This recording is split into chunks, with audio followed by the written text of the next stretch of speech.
Dans le but de promouvoir le vivre ensemble au Bénin, la Fondation Malherosou compte jouer sa partition en communion avec le gouvernement béninois. Pour ce, une délégation de la Fondation conduite par le président, l'honorable Malherosou, a été reçue en audience par le ministre des Affaires sociales et de la microfinance. Le compte rendu de cette séance a été fait par le premier vice-président de la Fondation. Nous avons fait le tour concernant les sociales, la solidarité, les microfinances.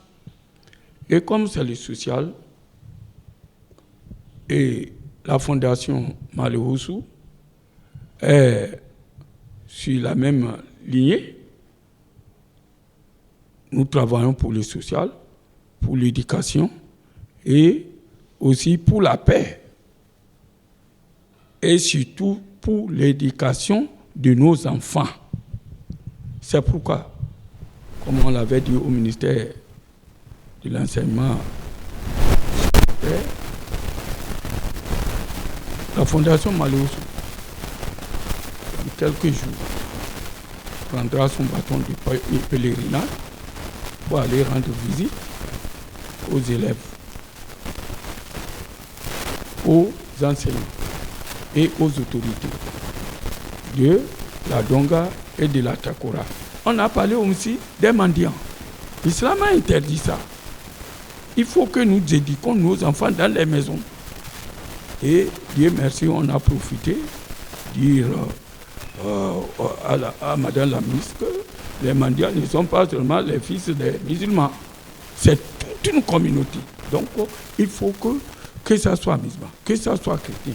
On sensibilise nos enfants pour leur montrer que sortir, ou les parents qui envoient leurs fils au dehors pour aller quémander, ils n'ont qu'à se méfier. Parce qu'avec l'État, nous allons prendre des décisions très importantes pour, c'est pas seulement le petit mendiant qu'on va arrêter, on va arrêter le papa aussi. Parce qu'il a failli à sa mission. Dieu l'a donné l'enfant pour l'éduquer, pour l'élever, pour le nourrir, pour l'habiller. Bon, si tu ne peux pas, pourquoi tu te maries?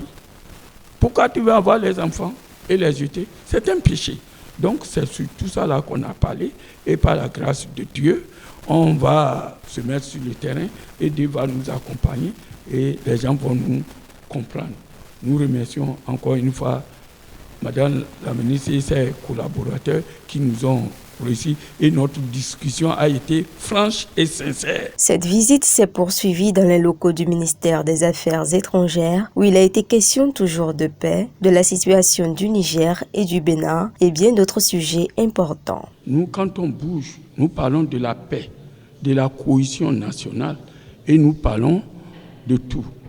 Et on ne peut pas venir au ministère des Affaires étrangères sans parler de la paix, de la réconciliation, et surtout, nous avons trop parlé du Niger et du Bénin. Parce que c'est deux frères, deux sœurs, on peut dire que rien ne peut nous départager. Avec le ministre des Affaires étrangères, on a beaucoup parlé, on a échangé et on s'est compris sur beaucoup de choses. Parce que si vous êtes en train de se quereller, si la politique ne peut pas mettre les choses en ordre, alors les religieux, les têtes couronnées peuvent se mêler pour que les choses se facilitent, parce que le Niger et le Bénin, ce sont des frères de longtemps. Donc nous demandons à Dieu le Tout-Puissant, le Tout-Miséricordieux, comme on l'a proposé au ministre, que Dieu laisse que ça soit effectif pour que ensemble nous pouvons avec le Niger, on peut s'entendre par la grâce de Dieu, et que Dieu va garder le Niger et le Bénin dans de bonnes coopérations. Ça se brouille quelquefois. Même la langue et les dents se querellent. Donc, par la grâce de Dieu, Dieu va nous accompagner et nous allons réussir la mission pour résoudre le problème entre le Niger et le Bénin, et pour le bonheur des deux peuples. Retenons que ces deux visites ont porté leurs fruits et la Fondation, en bon pionnier de la paix, ne compte pas s'arrêter en si bon chemin pour atteindre ses objectifs.